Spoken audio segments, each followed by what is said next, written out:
कुछ साडे गुरुद्वारा साहिबान आ जिहड़े वड्डे ए कैटागरी दे जिहड़े सानू पैसे दिंदे वध, बी कैटागरी सी कैटागरी वो बेचारे तनखाहां ही पूरीआं करदे। रही गल जिहड़ी ये बच्चों दे विच नशे दा रुझान आ, ये भी मैं समझदा सरकारां दा बहुत वड्डा हिस्सा आ कि किसी दे घर कोई मुसीबत आउंदी सी ते आपां दौड़ के सारा साझे करदे सी। हुण तां गुआंढ दे विच की हुंदा किसी नूं पता ही कुछ नहीं। सानूं शिकायतां आ रहीआं सी लोग धर्म परिवर्तन कर रहे आ।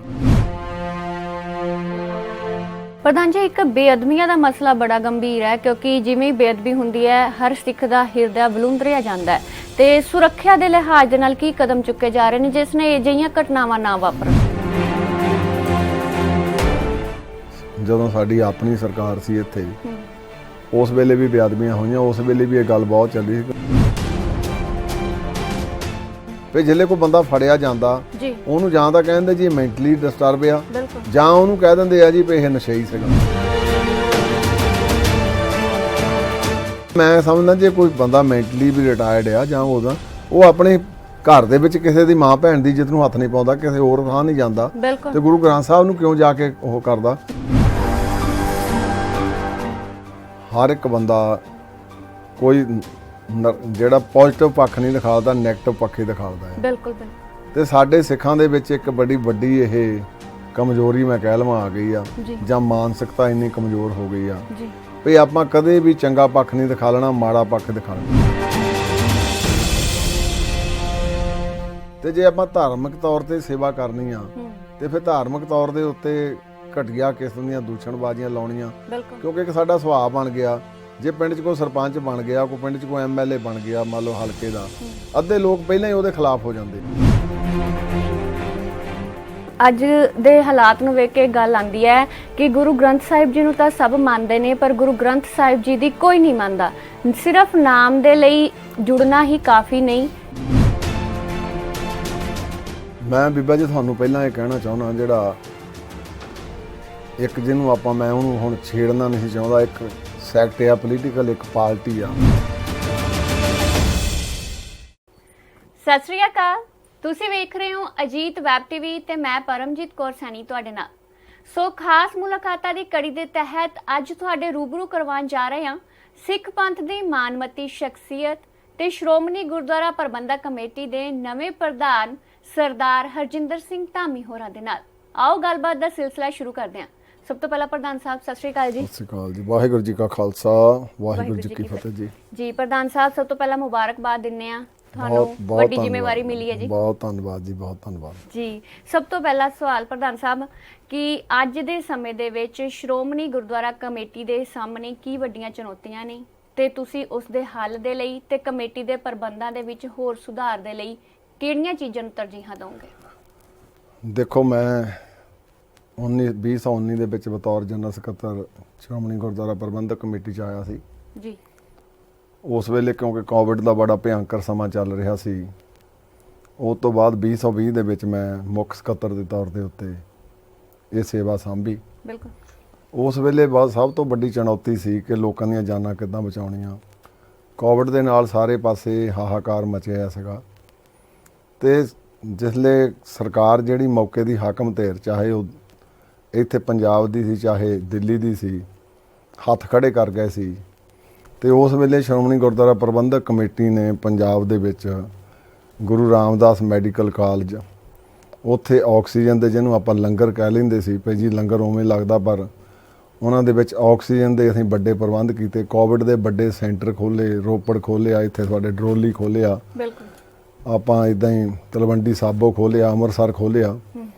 ਉਹਦੇ ਵਿੱਚ ਸ਼੍ਰੋਮਣੀ ਗੁਰਦੁਆਰਾ ਪ੍ਰਬੰਧਕ ਕਮੇਟੀ ਨੇ ਇੱਕ ਆਪਣਾ ਯੋਗਦਾਨ ਇਹ ਪਾਇਆ। ਉਹ ਤੋਂ ਇਲਾਵਾ ਕਿਉਂਕਿ ਉਦੋਂ ਲੰਗਰਾਂ ਦੀ ਲੋਕਾਂ ਨੂੰ ਬੜੀ ਦਿੱਕਤ ਸੀ, ਖਾਣੇ ਪੀਣੇ ਦੀ ਸੀ, ਅਸੀਂ ਸਾਰੇ ਜਿੰਨੇ ਵੀ ਮੈਨੇਜਰ ਸਾਹਿਬਾਨ ਸੀਗੇ ਉਹਨਾਂ ਨੂੰ ਖਾਸ ਹਦਾਇਤ ਕੀਤੀ ਸੀ ਵੀ ਐਟ ਐਨੀ ਕੋਸਟ 24 ਘੰਟੇ ਲੰਗਰ ਜਿਹੜਾ ਉਹ ਤਿਆਰ ਰਹਿਣਾ ਚਾਹੀਦਾ। ਤੋ ਇਸ ਕਰਕੇ ਉਹਦੇ ਵਿੱਚ ਅਸੀਂ ਤਕਰੀਬਨ ਲਾਸਟ ਈਅਰ ਤੋਂ ਥੋੜ੍ਹੇ ਜਿਹੇ ਫਿਰ ਮੁਕਤ ਹੋਏ ਉਸ ਬਿਮਾਰੀ ਤੋਂ। ਉਹ ਤੋਂ ਬਾਅਦ ਫਿਰ ਸਾਡੀ ਕਹਿ ਲਓ ਦੂਸਰਾ ਪੰਥ ਸਾਡਾ ਸ਼ੁਰੂ ਹੋਇਆ ਤੇ ਸ਼੍ਰੋਮਣੀ ਗੁਰਦੁਆਰਾ ਪ੍ਰਬੰਧਕ ਕਮੇਟੀ ਕੋਲ ਸਭ ਤੋਂ ਵੱਡੇ ਕਿਉਂਕਿ ਇਨਫਰਾਸਟਰਕਚਰ ਵੀ ਹੈਗੇ ਆ ਤੇ ਹੁਣ ਸਾਡੇ ਕੋਲ ਇੱਕ ਬੜੀ ਵੱਡੀ ਜਿਹੜੀ ਸਮੱਸਿਆ ਆ ਰਹੀ ਸੀ, ਗੁਰੂ ਰਾਮਦਾਸ ਪਾਤਸ਼ਾਹ ਜੀ ਦੇ ਦਰ ਤੇ ਲਗਭਗ 1.5 ਤੋਂ 2 ਲੱਖ ਰੋਜ਼ ਲੋਕ ਲੰਗਰ ਛਕਦੇ ਆ। ਬਿਲਕੁਲ। ਉਹਨੂੰ ਅਸੀਂ ਇਨਫਰਾਸਟ੍ਰਕਚਰ ਮੁੰਡੋਂ ਹੀ ਜਿੱਦਾਂ ਉਹਦੇ ਵਿੱਚ ਗੈਸ ਸਿਸਟਮ ਪੱਕਾ ਵੱਖਰਾ ਕੀਤਾ, ਉਹ ਸਿੱਧੀ ਗੈਸ ਜਿੱਦਾਂ ਆਪਣੇ ਪੈਟਰੋਲ ਆਉਂਦਾ ਇਵੇਂ ਆਉਂਦੀ ਆ ਜੀ, ਇਵੇਂ ਹੀ ਸਾਰਾ ਉਹਨੂੰ ਹੁਣ ਅਸੀਂ ਕਿਉਂਕਿ ਕੋਵਿਡ ਕਰਕੇ ਉਹਦੇ ਵਿੱਚ ਥੋੜੀ ਖੜੋਤ ਆ ਗਈ ਸੀ, ਮੁੜ ਕੇ ਨਵੇਂ ਸਿਰੇ ਹੁਣ ਭਾਫ ਦਾ ਇੱਕ ਸੈਂਟਰ ਜਿਹੜਾ ਆ ਉਹ ਸਾਡੇ ਰਾੜਾ ਸਾਹਿਬ ਵਾਲੇ ਮਹਾਂਪੁਰਸ਼ਾਂ ਨੇ ਉਹਨੇ ਕਿਹਾ ਵੀ ਅਸੀਂ ਹੌਲੀ ਸੌਲੀ ਆਪ ਹੀ ਬਣਾ ਦਿੰਦੇ ਹਾਂ। ਇਵੇਂ ਹੀ ਸਾਡੇ ਕੋਲ ਹੁਣ ਜਿਹੜਾ ਨਵੇਂ ਤੌਰ ਦੇ ਉੱਤੇ ਸੀਗਾ, ਤੁਸੀਂ ਦੇਖਿਆ ਹੋਣਾ ਸੋਲਰ ਸਿਸਟਮ ਜਿਹੜਾ ਜੀ ਜੀ, ਸੱਚਖੰਡ ਸ੍ਰੀ ਦਰਬਾਰ ਸਾਹਿਬ ਦੇ ਵਿੱਚ ਬੀੜ ਬਾਬਾ ਬੁੱਢਾ ਜੀ ਵਿਖੇ, ਤੇ ਐਵੇਂ ਹੀ ਬਾਕੀ ਜਿਹੜੇ ਹੁਣ ਸਾਡੇ ਸਤਲਾਣੀ ਵਿਖੇ ਵੱਡਾ ਪਲਾਂਟ ਲਾਇਆ, ਉੱਥੋਂ ਅਸੀਂ ਸਰਕਾਰ ਨਾਲ ਐਗਰੀਮੈਂਟ ਕੀਤਾ ਤੇ ਉਹ ਸਾਨੂੰ ਉੱਥੋਂ ਬਿਜਲੀ ਲੈ ਕੇ ਤੇ ਸਾਨੂੰ ਇੱਥੇ ਮੁਹੱਈਆ ਕਰਵਾਇਆ ਕਰਨਗੇ। ਜਿਹੜੀਆਂ ਦਰਪੇਸ਼ ਸਮੱਸਿਆਵਾਂ ਆ, ਕਿਉਂਕਿ ਇਹ ਤਾਂ ਫਾਈਨੈਂਸ ਦੇ ਨਾਲ ਸੰਬੰਧਿਤ ਆ, ਬਿਲਕੁਲ। ਹੋਰ ਕਿਉਂਕਿ ਵੱਡੀ ਸਮੱਸਿਆ ਅੱਜ ਸਾਡੇ ਵਿੱਚ ਇਹ ਆ ਰਹੀ ਆ ਕਿ ਸਰਕਾਰਾਂ ਬੇਧਿਆਨੀਆਂ ਹੁੰਦੀਆਂ ਜਾ ਰਹੀਆਂ, ਬੱਚਿਆਂ ਦੀ ਮਾਈਗ੍ਰੇਸ਼ਨ ਵੱਡੇ ਪੱਧਰ ਤੇ ਵਿਦੇਸ਼ ਨੂੰ ਹੋ ਰਹੀ ਹੈ ਬਿਲਕੁਲ। ਔਰ ਆਰਥਿਕ ਮੰਦੀ ਦੇ ਵਿੱਚੋਂ ਆਪਾਂ ਲੰਘ ਰਹੇ ਹਾਂ, ਸਰਕਾਰ ਦਾ ਇੱਧਰ ਨੂੰ ਕੋਈ ਧਿਆਨ ਨਹੀਂਗਾ। ਦੂਜਾ ਜਿਹੜਾ ਇੱਕ ਬੁੰਡਰਾ ਸਾਡਾ ਕਲਚਰ ਪੰਜਾਬ ਆਪਾਂ ਕਹਿੰਦੇ ਵੱਸਦਾ ਗੁਰਾਂ ਦੇ ਨਾਂ ਦੇ ਉੱਤੇ, ਬਿਲਕੁਲ। ਤੇ ਗੁਰਮੁਖ ਲਿਪੀ ਸਤਿਗੁਰੂ ਗੁਰੂ ਅੰਗਦ ਦੇਵ ਪਾਤਸ਼ਾਹ ਜੀ ਨੇ ਪਹਿਲਾਂ ਲੰਡੇ ਹੁੰਦੇ ਸੀ, ਉਸ ਤੋਂ ਬਾਅਦ ਅੰਕਿਤ ਕੀਤੀ। ਅੱਜ ਪੰਜਾਬੀ ਨੂੰ ਵੀ ਮੈਂ ਦੇਖਦਾ ਕਿਧਰੇ ਆਪਾਂ ਅਲੋਪ ਕਰ ਰਹੇ ਹਾਂ। ਸੋ ਸਮੱਸਿਆਵਾਂ ਬਹੁਤ ਆ ਜੀ, ਪਰ ਸ਼੍ਰੋਮਣੀ ਗੁਰਦੁਆਰਾ ਪ੍ਰਬੰਧਕ ਕਮੇਟੀ ਕਿਉਂਕਿ ਸਿੱਖਾਂ ਦੀ ਨੁਮਾਇੰਦਾ ਜਥੇਬੰਦੀ ਆ, ਅਸੀਂ ਆਪਣੇ ਪੁਰਜ਼ੋਰ ਯਤਨ ਕਰਦੇ ਜਦੋਂ ਵੀ ਕਿਸੇ ਪੱਧਰ ਦੇ ਉੱਤੇ ਵੀ, ਚਾਹੇ ਸਿੱਖੀ ਸਿਧਾਂਤਾਂ ਦੇ ਉੱਤੇ ਤੇ ਚਾਹੇ ਹੋਰ ਟੇਢੇ ਢੰਗ ਦੇ ਨਾਲ ਲੁਕਮੀ ਜਿਹੜੀ ਆ ਸਾਨੂੰ ਮਾਰ ਮਾਰੀ ਜਾਂਦੀ ਆ, ਤੇ ਅਸੀਂ ਉਹਦੇ ਤੇ ਖੜਦੇ ਹਾਂ ਤੇ ਉਹਨਾਂ ਸਮੱਸਿਆਵਾਂ ਦੇ ਵਿੱਚੋਂ ਸਫਲ ਹੋ ਕੇ ਵੀ ਨਿਕਲਦੇ ਹਾਂ। ਬਿਲਕੁਲ। ਪ੍ਰਧਾਨ ਸਾਹਿਬ, ਜਿਵੇਂ ਤੁਸੀਂ ਦੱਸਿਆ ਕਿ ਕਰੋਨਾ ਮਹਾਮਾਰੀ ਆਈ, ਇਸ ਦੇ ਵਿੱਚ ਜਿਹੋ ਜਿਹੀਆਂ ਸੇਵਾ ਸਿੱਖ ਭਾਈਚਾਰੇ ਵੱਲੋਂ ਕੀਤੀ ਗਈ, ਸਾਰੀ ਦੁਨੀਆ ਦੇ ਵਿੱਚ ਇੱਕ ਨਾਮ ਹੈ ਸਿੱਖ ਭਾਈਚਾਰੇ ਦਾ, ਇੱਕ ਅਕਸ ਕਾਫੀ ਵਧੀਆ ਬਣਿਆ। ਉਸ ਤੋਂ ਬਾਅਦ ਲਗਾਤਾਰ ਹੁਣ ਆਉਣ ਵਾਲੇ ਸਮੇਂ ਦੇ ਵਿੱਚ, ਕਿਉਂਕਿ ਮਾਇਆ ਨਾਲ ਸੰਬੰਧਿਤ ਜਿਵੇਂ ਤੁਸੀਂ ਵੀ ਦੱਸਿਆ ਕਿ ਇਹ ਸਾਰੀਆਂ ਗੱਲਾਂ ਹੁੰਦੀਆਂ ਨੇ, ਕਰੋਨਾ ਕਰਕੇ ਤਾਂ ਮਾਇਆ ਨਾਲ ਸੰਬੰਧਿਤ ਵੀ ਮੁਸ਼ਕਿਲਾਂ ਦਰਪੇਸ਼ ਆਈਆਂ ਹੋਣੀਆਂ ਕਮੇਟੀ ਨੂੰ। ਇਸ ਤੋਂ ਬਾਅਦ ਹੁਣ ਕਮੇਟੀ 2 ਯੂਨੀਵਰਸਿਟੀਆਂ ਵੀ ਚਲਾ ਰਹੀ ਹੈ, ਦਰਜਨਾਂ ਵਿਦਿਅਕ ਅਦਾਰੇ ਵੀ ਚਲਾ ਰਹੀ ਹੈ। ਇਹ ਸਭ ਵੀ ਪ੍ਰਭਾਵਿਤ ਹੋਏ ਹੋਣੇ ਨੇ, ਕਿਉਂਕਿ ਕਈ ਵਾਰ ਖਬਰਾਂ ਸਾਹਮਣੇ ਆ ਜਾਂਦੀਆਂ ਨੇ ਕਿ ਵਿਦਿਅਕ ਅਦਾਰਿਆਂ ਦੇ ਵਿੱਚ ਮੁਲਾਜ਼ਮਾਂ ਨੂੰ ਤਨਖਾਹਾਂ ਸਮੇਂ ਸਿਰ ਨਹੀਂ ਮਿਲ ਪਾਉਂਦੀਆਂ, ਜਿਸ ਨਾਲ ਕਾਫੀ ਖਬਰਾਂ ਬਣੀਆਂ ਨੇ ਇਹ। ਤੇ ਅਜਿਹੀਆਂ ਜਦੋਂ ਚੁਣੌਤੀਆਂ ਆਉਂਦੀਆਂ ਨੇ, ਤੇ ਹੁਣ ਤੁਹਾਡੇ ਕੋਲ ਪ੍ਰਧਾਨ ਦੀ ਪਦਵੀ ਵੀ ਆ ਗਈ ਹੈ, ਤੇ ਆਉਣ ਵਾਲੇ ਸਮੇਂ ਦੇ ਵਿੱਚ ਕੀ ਕਦਮ ਚੁੱਕੋਗੇ? ਕਿਉਂਕਿ ਮਾਇਆ ਨਾਲ ਸੰਬੰਧਿਤ ਜਦੋਂ ਕੋਈ ਵੱਡੀ ਖੜੀ ਹੁੰਦੀ ਹੈ ਚੁਣੌਤੀ, ਉਸ ਨਾਲ ਨਿਪਟਣਾ ਵੱਡੀ ਜ਼ਿੰਮੇਵਾਰੀ ਹੈ।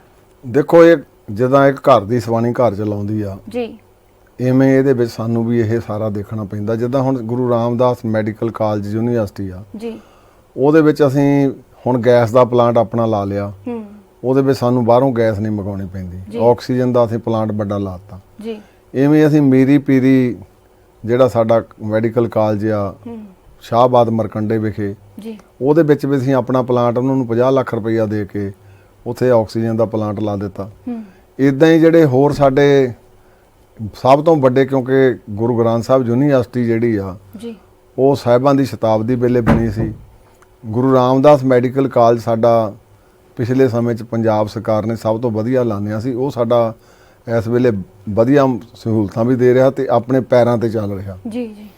ਤੇ ਜਿਹੜੇ ਸਾਡੀ ਯੂਨੀਵਰਸਿਟੀ GNE ਕਾਲਜ ਹੋਇਆ ਜਾਂ ਬਾਬਾ ਬੰਦਾ ਸਿੰਘ ਬਹਾਦਰ ਇੰਜੀਨੀਅਰਿੰਗ ਕਾਲਜ ਹੋਇਆ ਜੀ, ਜਾਂ ਇਤਿਹਾਦਕ ਸਾਡੇ ਕੋਲ 32 ਕੁ ਕਾਲਜ ਆ, ਸਾਡੇ ਕੋਲ ਤਕਰੀਬਨ ਸਾਰੇ ਰਲਾ ਕੇ 52 ਕੁ ਸਕੂਲ ਆ। ਕਿਉਂਕਿ ਸਕੂਲਾਂ ਦੇ ਵਿੱਚ ਇੱਕ ਮਾਈਗ੍ਰੇਸ਼ਨ ਦੀ ਬੜੀ ਧੜਾਧੜ ਸ਼ੁਰੂ ਹੋ ਗਈ। ਪਹਿਲਾਂ +2 ਤੋਂ ਬਾਅਦ ਜਾਂਦੇ ਸੀ ਜੀ, ਹੁਣ ਤਕਰੀਬਨ ਬੱਚੇ 10ਵੀਂ ਦੇ ਜਾਣ ਲੱਗ ਪਏ ਆ।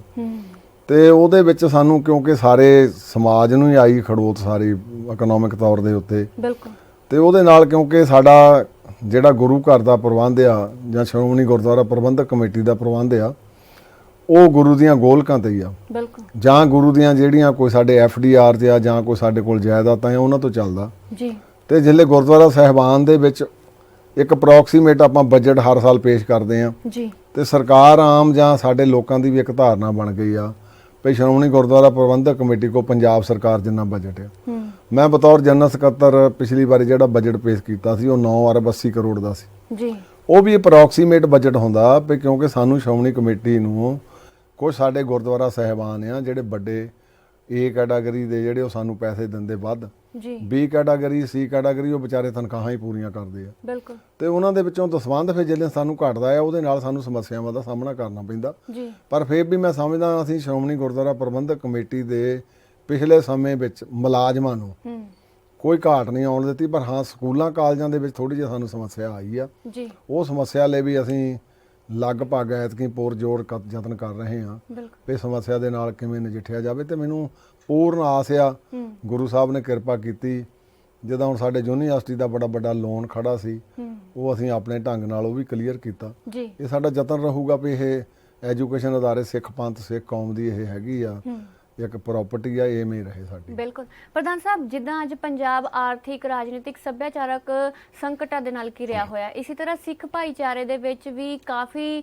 ਸਮੱਸਿਆਵਾਂ ਦਾ ਸਾਹਮਣਾ ਕਰਨਾ ਪੈਂਦਾ ਹੈ। ਜੇਕਰ ਖਾਸ ਗੱਲ ਕਰੀਏ ਤਾਂ ਨੌਜਵਾਨਾਂ ਦੇ ਵਿੱਚ ਨਸ਼ਾਖੋਰੀ ਹੋ ਗਈ, ਪਤਿਤਪੁਣਾ, ਅਜਿਹੇ ਅਨੈਤਿਕ ਵਿਕਾਰ ਵੱਧ ਰਹੇ ਨੇ। ਅਜਿਹੇ ਦੇ ਵਿੱਚ ਇੱਕ ਇਹ ਵੀ ਸਮੱਸਿਆ ਹੈ ਕਿ ਸਿੱਖ ਭਾਈਚਾਰੇ ਦੇ ਵਿੱਚ ਲੋੜ ਤੋਂ ਵਧੇਰੇ ਵਿਆਹ ਵਰਗੀਆਂ ਕਾਰਜਾਂ ਦੇ ਵਿੱਚ ਵਿਖਾਵੇ ਕਰਨੇ, ਖਰਚ ਕਰਨੇ, ਅਜਿਹੀਆਂ ਭਾਵਨਾਵਾਂ, ਅਜਿਹੇ ਵਿਕਾਰ ਪੈਦਾ ਹੋਣ ਤੋਂ ਬਾਅਦ ਜੋ ਕਮੇਟੀ ਦੇ ਵੱਲੋਂ ਕੀ ਕਦਮ ਚੁੱਕੇ ਜਾ ਰਹੇ ਨੇ ਲੋਕਾਂ ਨੂੰ ਜੋ ਸੁਚੱਜੀ ਜੀਵਨ ਜਾਂਚ ਦੇ ਨਾਲ ਜੋੜਨ ਦੇ ਲਈ, ਸਿੱਖ ਫਿਲਾਸਫੀ ਦੇ ਨਾਲ ਜੋੜਨ ਦੇ ਲਈ? ਪਹਿਲਾਂ ਤਾਂ ਦੇਖੋ ਜਿਹੜੀ ਸ਼੍ਰੋਮਣੀ ਗੁਰਦੁਆਰਾ ਪ੍ਰਬੰਧਕ ਕਮੇਟੀ ਆ ਇਹ ਲਾ ਬਾਈਂਡਿੰਗ ਫੋਰਸ ਨਹੀਂਗੀ। ਇਹ ਕੇਵਲ ਗੁਰੂ ਘਰਾਂ ਦੇ ਪ੍ਰਬੰਧ ਜੀ ਤੇ ਉਹਨਾਂ ਦੇ ਨਾਲ ਸਾਡਾ ਸੰਬੰਧਿਤ ਜਿਹੜਾ ਅਦਾਰਿਆਂ ਦਾ ਸਾਰਾ ਉਹਨਾਂ ਦੀ ਦੇਖਭਾਲ ਕਰਦੀ ਆ। ਜੀ ਜੀ ਅਸੀਂ ਸਿਰਫ ਕੇਵਲ ਅਪੀਲ ਕਰ ਸਕਦੇ ਹਾਂ ਬਿਲਕੁਲ ਉਹਨਾਂ ਦੇ ਵਿੱਚ, ਕਿਉਂਕਿ ਸਰਕਾਰ ਵਾਂਗੂ ਨਹੀਂ ਅਸੀਂ ਕਰ ਸਕਦੇ ਵੀ ਕਿਸੇ ਨੂੰ ਅਸੀਂ ਕੋਈ ਅਪੀਲ ਕਰਦੇ ਉਹ ਨਹੀਂ ਫੋਲੋ ਕਰਦਾ ਤਾਂ ਅਸੀਂ ਉਹਨੂੰ ਕੋਈ ਸਜ਼ਾ ਦੇ ਸਕਦੇ ਹਾਂ। ਬਿਲਕੁਲ ਰਹੀ ਗੱਲ ਜਿਹੜੀ ਇਹ ਬੱਚਿਆਂ ਦੇ ਵਿੱਚ ਨਸ਼ੇ ਦਾ ਰੁਝਾਨ ਆ, ਇਹ ਵੀ ਮੈਂ ਸਮਝਦਾ ਸਰਕਾਰਾਂ ਦਾ ਬਹੁਤ ਵੱਡਾ ਹਿੱਸਾ ਆ। ਇਹ ਫਰਸਟ੍ਰੇਸ਼ਨ ਬੱਚਿਆਂ ਦੇ ਵਿੱਚ ਇੰਨੀ ਆ ਕਿ ਮੈਂ ਦੇਖਦਾ ਅਸੀਂ ਕੋਈ ਪੋਸਟਾਂ ਕਿਸੇ ਵੀ ਪੱਖ ਤੋਂ ਐਡ ਕਰਦੇ ਆ ਤੇ MBA ਬੱਚੇ, ਈਵਨ PhD ਬੱਚੇ ਜਾਂ M.Tech ਬੱਚੇ ਸਾਡੇ ਕੋਲ ਛੋਟੀਆਂ ਪੋਸਟਾਂ ਲਈ ਆਉਂਦੇ ਆ। ਬਿਲਕੁਲ ਉਹ ਫਿਰ ਜਿਹੜੇ ਧੱਕੇ ਖਾਂਦੇ ਆ ਉਹਨਾਂ ਦੇ ਕੋਲ ਫਿਰ ਕੋਈ ਚਾਰਾ ਜਰੀ ਨਹੀਂ, ਉਹ ਫਿਰ ਇਧਰਲੇ ਪਾਸੇ ਨੂੰ ਆਪਣਾ ਜਿਹੜਾ ਸੁਭਾਅ ਵਧਾ ਲੈਂਦੇ ਆ। ਦੂਸਰਾ ਅਵੇਅਰਨੈਸ ਜਿਹੜੀ ਆ ਭਾਵੇਂ ਬਹੁਤ ਸੁਸਾਇਟੀਆਂ ਸਾਰੀਆਂ ਕਰ ਰਹੀਆਂ, ਅਸੀਂ ਅਵੇਅਰਨੈਸ ਤੋਂ ਵੀ ਬਹੁਤ ਆਪਾਂ ਅਵੇਸਲੇ ਹੋ ਗਏ ਆ। ਮਾਂ ਪਿਓ ਵੀ ਵੇਸਲੇ ਹੋ ਗਏ, ਸਮਾਜ ਵੀ ਵੇਸਲਾ ਹੋ ਗਿਆ। ਪੁਰਾਣੇ ਵੇਲੇ ਸਮਾਂ ਮੈਂ ਦੇਖਿਆ, ਮੇਰੀ ਜਿੰਨੀ ਕੁ ਉਮਰ ਹੋਈ ਆ, ਕਿ ਕਿਸੇ ਦੇ ਘਰ ਕੋਈ ਮੁਸੀਬਤ ਆਉਂਦੀ ਸੀ ਤੇ ਆਪਾਂ ਦੌੜ ਕੇ ਸਾਰਾ ਸਾਂਝੇ ਕਰਦੇ ਸੀ। ਹੁਣ ਤਾਂ ਗੁਆਂਢ ਦੇ ਵਿੱਚ ਕੀ ਹੁੰਦਾ ਕਿਸੇ ਨੂੰ ਪਤਾ ਹੀ ਕੁਛ ਨਹੀਂ। ਬਿਲਕੁਲ ਇਹ ਮੈਂ ਸਮਝਦਾ ਸਾਡਾ ਸੱਭਿਆਚਾਰ ਪੰਜਾਬ ਦਾ ਜਿਹੜਾ ਬੜਾ ਨਰੋਆ ਤੇ ਨਿੱਗਰ ਸੀ, ਜਿਹੜੇ ਸਾਂਝੇ ਪਰਿਵਾਰਾਂ ਦੀ ਗੱਲ ਸੀ ਉਹ ਟੁੱਟ ਗਈ। ਬਿਲਕੁਲ ਉਹ ਜਿਹੜੇ ਟੁੱਟੀ ਆ ਉਹਦਾ ਫਿਰ ਇਫੈਕਟ ਤਾਂ ਆਫਟਰਵਰਡ ਆਉਣਾ ਹੀ ਆ, ਉਹ ਬੱਚਿਆਂ ਤੇ ਵੀ ਆ ਰਿਹਾ। ਤਾਂ ਉਹ ਤੋਂ ਇਲਾਵਾ ਜਿਹੜੇ ਆ ਸਾਡੇ ਧੜ ਬੱਚੇ ਵਿਆਹ ਕਰਦੇ ਆ, ਫਿਰ ਦਵਾ ਸੱਟੇ ਡਿਵੋਰਸ ਹੋ ਜਾਂਦੇ। ਉਹ ਸਾਰੀਆਂ ਘਾਟਾਂ ਸਾਡੇ ਸੱਭਿਆਚਾਰ ਦੇ ਵਿੱਚ ਘਾਟਾਂ ਆ ਗਈਆਂ। ਤੁਸੀਂ ਬਹੁਤ ਵਧੀਆ ਸਵਾਲ ਕੀਤਾ ਮੈਨੂੰ ਵੀ ਇਹ ਜਿਹੜਾ ਰੁਝਾਨ ਹੁਣ ਜਿਹੜਾ ਸਾਡੇ ਵਿੱਚ ਫਾਲਤੂ ਫਜ਼ੂਲ ਖਰਚੀ ਦਾ, ਜੀ ਗੁਰੂ ਸਾਹਿਬ ਨੇ ਬਹੁਤ ਸਰਲ ਕੀਤਾ ਸੀ ਸਾਨੂੰ। 4 ਗੁਰੂ ਸਾਹਿਬ ਜੀ ਨੇ ਲਾਵਾਂ ਦਾ ਪਾਠ ਪਰਿਕਰਮਾ ਕਰਕੇ ਸਿੰਪਲਸਿਟੀ ਬਖਸ਼ੀ ਸੀ ਜੀ, ਤੇ ਹੁਣ ਆਪਾਂ ਉਹ ਸਾਰਾ ਤੋੜਿਆ। ਕੋਵਿਡ ਦਾ ਸਮਾਂ ਆਇਆ, ਮੈਂ ਕਹਿੰਦਾ ਲੋਕਾਂ ਦੇ ਕਰੋੜਾਂ ਰੁਪਏ ਬਚੇ ਆ, ਬਿਲਕੁਲ ਕਿਤੇ ਵਿਆਹ ਨਹੀਂ ਹੋਏ, ਸਾਰਾ ਕੁਝ ਹੋਇਆ। ਪਰ ਇੱਕ ਭੇਡ ਚਾਲ ਆ ਉਹ ਦੇਖਾ ਦੇਖੀ ਜਿਹੜੀ ਆ, ਕਿਉਂਕਿ ਜਿਹੜਾ ਕੋਈ ਸਮਝਾਉਣ ਦੀ ਕੋਸ਼ਿਸ਼ ਕਰਦਾ, ਬੱਚੇ ਅਲੜੇ ਆ ਵਿਚਾਰੇ, ਉਹ ਸਮਝਣ ਨੂੰ ਤਿਆਰ ਨਹੀਂ। ਪਰ ਫਿਰ ਵੀ ਅੱਜ ਕੋਵਿਡ ਦੇ ਵਿੱਚ ਆਪਾਂ ਵਿਆਹਾਂ ਦੇ ਵਿੱਚ ਸਫਲ ਹੋ ਸਕਦੇ ਆ। ਤੇ ਜੇ ਇਹਨੂੰ ਆਪਾਂ ਸਾਰੇ ਜਨਰਲ ਤੌਰ ਦੇ ਉੱਤੇ ਹੀ ਸਾਡੀ ਕੋਸ਼ਿਸ਼ ਵੀ ਆ ਵੀ ਸਿੰਘ ਸਾਹਿਬਾਨ ਵੀ ਇਹਨਾਂ ਨੂੰ ਇਨੀਸ਼ੀਏਟ ਕਰਨ, ਉਹਨਾਂ ਨੂੰ ਵੀ ਬੇਨਤੀ ਕਰਾਂਗੇ ਵੀ ਇਹ ਜਿਹੜੀ ਫਜ਼ੂਲ ਖਰਚੀ ਅੱਜ ਲੋਕਾਂ ਦਾ ਕਚੂਮਰ ਕੱਢ ਰਹੀ ਆ, ਮੈਂ ਸਮਝਦਾ ਘਰ ਦੇ ਵਿੱਚ ਨਾ ਵੀ ਉਹਨਾਂ ਕੋਈ ਸਾਧਨ ਹੋਵੇ ਫਿਰ ਵੀ ਬੱਚੇ ਮਜਬੂਰ ਕਰਦੇ ਮਾਪੇ ਨੂੰ, ਚਾਹੇ ਉਹ ਵਿਆਹ ਦੀ ਪਾਰਟੀ ਹੋਵੇ ਚਾਹੇ ਬਰਥਡੇ ਪਾਰਟੀ ਹੋਵੇ।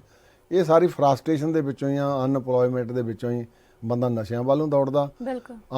ਜਿਹੜੀ ਫਰਸਟ੍ਰੇਸ਼ਨ ਉਹਦੇ ਵਿੱਚੋਂ ਬੱਚਾ ਫਿਰ ਜਿਹੜਾ ਆ ਇਹ ਤੁਹਾਡੇ ਚੋਰੀਆਂ ਡਾਕੇ ਹੋਰ ਕਿਸੇ ਨਸ਼ੇ ਦੀ ਲਾਸਟ ਪੂਰੀ ਕਰਨ ਨੂੰ ਫਿਰ ਉਧਰ ਨੂੰ ਉਹ ਸਾਰਾ ਦੌੜਦਾ ਆ। ਸੋ ਸ਼੍ਰੋਮਣੀ ਕਮੇਟੀ ਤਾਂ ਅਸੀਂ ਹੁਣ ਤਕਰੀਬਨ ਪਿਛਲੇ ਸਾਲ ਤੋਂ ਇੱਕ ਬੜਾ ਉਦਮ ਉਪਰਾਲਾ ਕੀਤਾ, ਕਿਉਂਕਿ ਸਾਨੂੰ ਸ਼ਿਕਾਇਤਾਂ ਆ ਰਹੀਆਂ ਸੀ ਲੋਕ ਧਰਮ ਪਰਿਵਰਤਨ ਕਰ ਰਹੇ ਆ। ਅਸੀਂ ਉਹ ਪਿਛਲੇ ਪ੍ਰਧਾਨ ਜੀ ਬੀਬੀ ਜਗੀਰ ਕੌਰ ਜੀ ਦੀ ਟਰਮ ਵੇਲੇ ਘਰ ਘਰ ਅੰਦਰ ਧਰਮਸਾਲ ਜਿਹੜੀ ਉਹ ਅਸੀਂ ਸ਼ੁਰੂ ਕੀਤੀ ਆ। ਉਹਦੇ ਵਿੱਚ ਅਸੀਂ ਲਗਭਗ ਲਿਟਰੇਚਰ ਦਿੰਨੇ ਆ। ਉਹ ਲਿਟਰੇਚਰ ਲੋਕ ਬੱਚੇ ਪੜ੍ਹਦੇ ਵੀ ਆ ਤੇ ਲੋਕਾਂ ਦੇ ਵਿੱਚ ਹੁਣ ਜਾਗ੍ਰਿਤੀ ਵੀ ਆ ਰਹੀ ਆ। ਸਾਡਾ ਤਾਂ ਫਰਜ਼ ਆ ਵੀ ਹੋਕਾ ਦੇਣਾ ਤੇ ਉਸ ਹੋਕੇ ਤੇ ਲੋਕ ਜਾਗਣ। ਜੇ ਘਰ ਦਾ ਮਾਲ ਕੇ ਸੁੱਤਾ ਆ ਤੇ ਫਿਰ ਚੋਰ ਤਾਂ ਫਸਲ ਵੱਢੂਗਾ। ਪਰ ਗੁਰੂ ਕਿਰਪਾ ਕਰੇ, ਪੰਜਾਬ ਦੀ ਧਰਤੀ ਗੁਰਾਂ ਦੇ ਨਾਂ ਤੇ ਵਸਦੀ ਆ ਤੇ ਮੈਨੂੰ ਇਹ ਪੂਰਨ ਆਸ ਆ ਕਿ ਹੌਲੀ ਹੌਲੀ ਲਾਣ ਤੁਹਾਨੂੰ ਸਮਾਂ ਤਾਂ ਲੱਗ ਸਕਦਾ, ਪਰ ਜਦ ਤੱਕ ਨੁਕਸਾਨ ਫਿਰ ਬਹੁਤ ਹੋ ਜਾਂਦਾ। ਬਿਲਕੁਲ ਪਰ ਅਸੀਂ ਇਸ ਭਰਵਾਈ ਲਈ ਆਪਣੇ ਪੁਰਜੋਰ ਸਾਰੇ ਯਤਨ ਜਿਹੜੇ ਬਿਲਕੁਲ ਪ੍ਰਧਾਨ ਸਾਹਿਬ, ਅੱਜ ਦੇ ਹਾਲਾਤ ਨੂੰ ਵੇਖ ਕੇ ਗੱਲ ਆਉਂਦੀ ਹੈ ਕਿ ਗੁਰੂ ਗ੍ਰੰਥ ਸਾਹਿਬ ਜੀ ਨੂੰ ਤਾਂ ਸਭ ਮੰਨਦੇ ਨੇ, ਪਰ ਗੁਰੂ ਗ੍ਰੰਥ ਸਾਹਿਬ ਜੀ ਦੀ ਕੋਈ ਨਹੀਂ ਮੰਨਦਾ। ਸਿਰਫ ਨਾਮ ਦੇ ਲਈ ਜੁੜਨਾ ਹੀ ਕਾਫੀ ਨਹੀਂ, ਦਿਲੋਂ ਜੁੜਨਾ ਚਾਹੀਦਾ ਹੈ। ਜੋ ਗੁਰੂ ਸਾਹਿਬਾਨ ਨੇ ਸਾਨੂੰ ਰਾਸਤਾ ਦਿਖਾਇਆ ਉਹਦੇ ਤੇ ਚੱਲਣ ਦੀ ਕੋਸ਼ਿਸ਼ ਕਰਨੀ ਚਾਹੀਦੀ ਹੈ। ਖਾਸ ਕਰ ਵਿਦੇਸ਼ਾਂ ਦੇ ਵਿੱਚ ਸਿੱਖ ਭਾਈਚਾਰੇ ਨੂੰ ਧਰਮ ਦੇ ਨਾਲ ਜੋੜ ਕੇ ਰੱਖਣ ਦੇ ਲਈ, ਨੌਜਵਾਨਾਂ ਨੂੰ ਗੁਰਮਤ ਦੇ ਨਾਲ ਜੋੜਨ ਦੇ ਲਈ ਕੀ ਉਪਰਾਲੇ ਕਰ ਰਹੀ ਹੈ ਕਮੇਟੀ? ਦੇਖੋ, ਇੱਕ ਸਭ ਤੋਂ ਵੱਡੀ ਗੱਲ ਸਾਡੇ ਵਿੱਚ ਆ ਗਈ ਆ ਕਿ ਸਿੱਖ ਨੇ ਇੱਕ ਕਸਟਮ ਬਣਾ ਲਈ, ਜਿਹਨੂੰ ਆਪਾਂ ਰਿਵਾਜ ਕਹਿ ਲਈਏ ਜੀ। ਕਿਸੇ ਦੇ ਘਰ 'ਚ ਕੋਈ ਵਿਆਹ ਹੁੰਦਾ ਜਾਂ ਕਿਸੇ ਦੇ ਕੋਈ ਮਿਰਗ ਦਾ ਭੋਗ ਹੁੰਦਾ, ਆਮ ਕਰਕੇ ਕਿਉਂਕਿ ਇਹਨੂੰ ਇਕੱਲੇ ਸ਼੍ਰੋਮਣੀ ਕਮੇਟੀ ਨੂੰ ਨਹੀਂ ਕੋਸਿਆ ਜਾ ਸਕਦਾ, ਸਮਾਜ ਦੇ ਵਿੱਚ ਵੀ ਇੱਕ ਹੌਲੀ ਹੌਲੀ ਕਈ ਇਹ ਰੁਝਾਨ ਵੱਧਦੇ ਜਾ ਰਹੇ ਆ।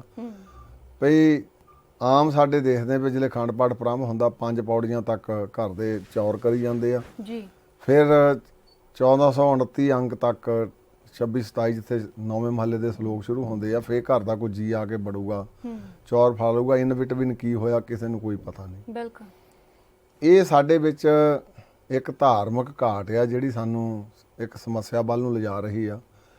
ਪਵਿੱਤਰ ਗੁਰਬਾਣੀ ਤਾਂ ਹੈ ਹੀ ਗਿਆਨ ਦਾ ਸਾਗਰ, ਸਤਿਗੁਰੂ ਜੀ ਨੇ ਤਾਂ ਇੱਕ ਇੱਕ ਪੰਕਤੀ ਨੂੰ ਸਵਾਲ ਤੇ ਜਵਾਬ ਦੇ ਵਿੱਚ ਦੇ ਕੇ ਸਾਨੂੰ ਗਿਆਨਵਾਨ ਬਣਾਇਆ, ਪਰ ਅੱਜ ਸਾਡੇ ਵਿੱਚ ਪੜ੍ਹਨ ਦੀ ਵੀ ਤੇ ਵਿਚਾਰਨ ਦੀ ਵੀ ਜਿਹੜੀ ਹੈ ਨਾ ਉਹ ਇੱਕ ਪ੍ਰਵਿਰਤੀ ਬਹੁਤ ਘਟ ਗਈ ਆ। ਬਿਲਕੁਲ। ਤੇ ਜਿਲੇ ਆਪਾਂ ਵਿਚਾਰਾਂਗੇ ਨਹੀਂ ਤੇ ਨੈਚੁਰਲੀ ਫਿਰ ਉਹ ਜਦੋਂ ਆਪਾਂ ਕਹਿ ਲਈਦਾ ਵੀ ਹਵਾ ਦੇ ਬੋਲੇ ਵਾਂਗੂ ਫਿਰ ਉੱਥੋਂ ਦੀ ਉਹ ਨਿਕਲ ਜਾਂਦੀ ਆ। ਬਿਲਕੁਲ।